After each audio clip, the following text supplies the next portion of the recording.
Hello, all you powerful Scorpios. You know, I think Scorpio is the most powerful sign in the entire zodiac.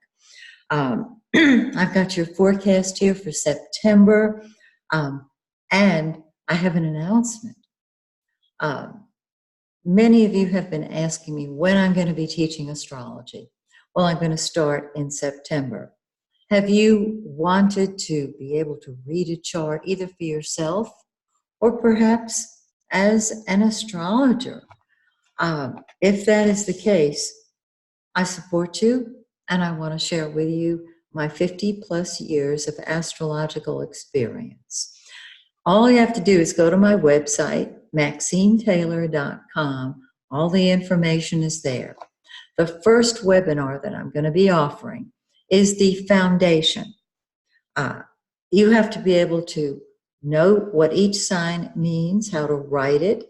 You have to know the definition of the explanation, the description of each of the planets and the signs that they rule, as well as you have to know what each of the houses mean. This is what I'm going to teach in the foundation webinars. If you already know that, you don't need to take it. If you don't know how to write the signs, if you don't know what the planets mean, if you don't know the meanings of the houses, I want you to be in that webinar. In other words, I'm starting astrology from ground zero for people who know absolutely nothing. I'm not leaving anybody out. If you already know that, hang in there, because my next group of webinars will be chart interpretation and then forecasting. So, MaxineTaylor.com. All right, let's look at your awesome forecast for the month of September. Now, you don't have to be an astrologer to see that there's lots of action right here in this part of the chart. The 11th house deals with friends and group activities. It's a very humanitarian house. It deals with your hopes and your wishes and your friends. It's your friends and it's your being a friend to others. So look how gorgeous this is. First of all, Venus, the lesser benefic.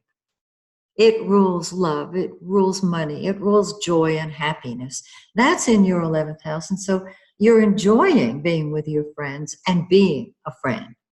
Mercury, the blue planet. That's what we think about and talk about. It's communication. So there's lots of communication with groups, with friends, so you're not going to be bored. Now, Mars, the red planet, that's the powerhouse.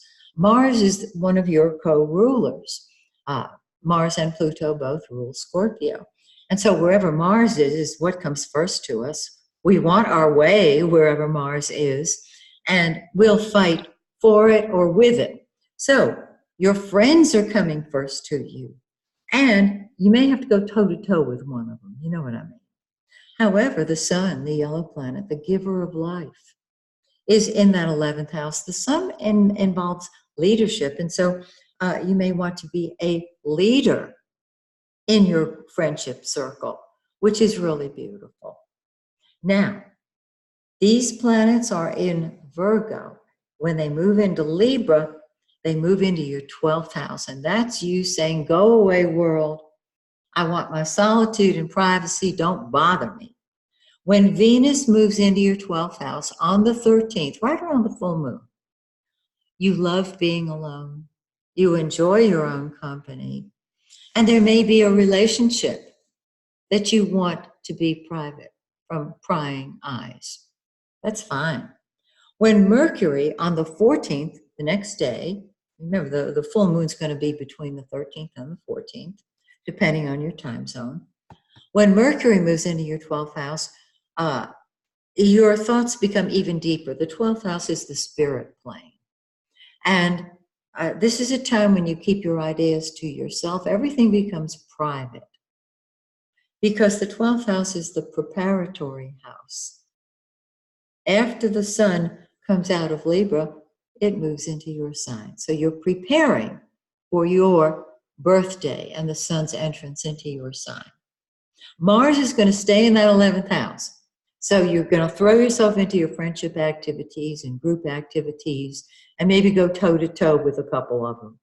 And when the sun on the 23rd enters your 12th house, that's when you just enjoy your own company so much.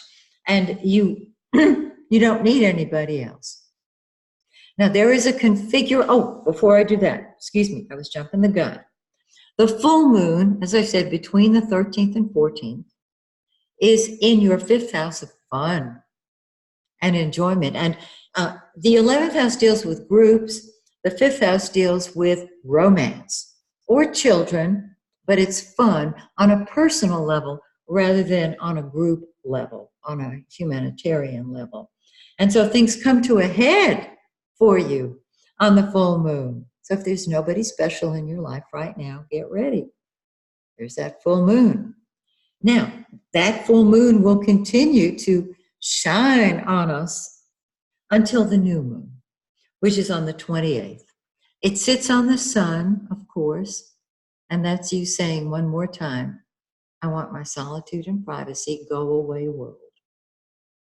Now, there is a configuration that everybody on this planet will be experiencing in one form or another. It's either a T-cross or a grand square. Now, let me explain what this means. The T-cross is this one. It's like a table with 3 legs. That 4th leg is where the energy is focused because, after all, if you have a table with 3 legs, the table tips in that direction.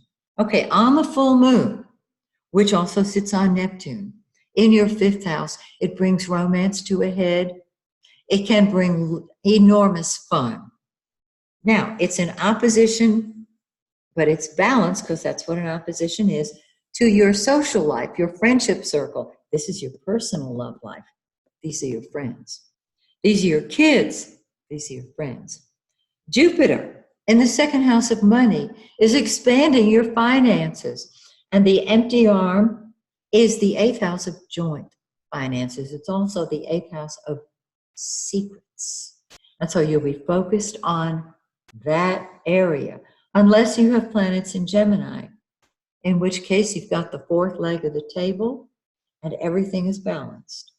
Your money, other people's money, your friends, your love life, your kids. Have a ball. I will see you next month. May the stars shine brightly on you and yours. Bye for now.